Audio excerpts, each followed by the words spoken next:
El dia 1 de desembre vas participar en el concert de la Big Band. Ens pots explicar de què va?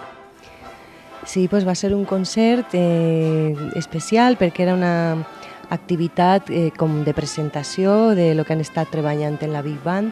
Van fer un repertori de cançons de jazz i de bossa nova i bueno, va ser la primera vegada que he col·laborat en ells.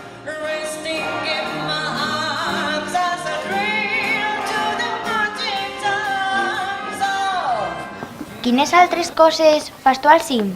Fèiem una classe amb els alumnes individual totes les setmanes i també fem una classe col·lectiva al mes en la que escoltem música i els ajuda a escoltar cantants i a analitzar veus que potser no coneixen.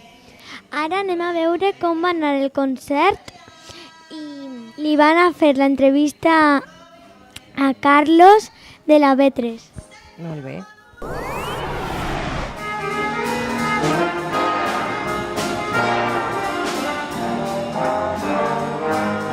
Què és una Big Band?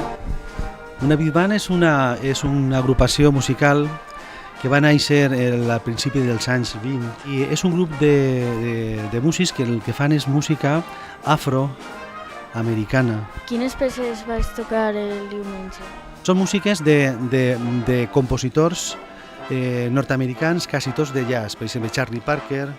De la part de jazz varen tocar en total i swing, varen tocar quasi tot el repertori, uns 12 temes de jazz, i després varen fer 2 també de blues bossa.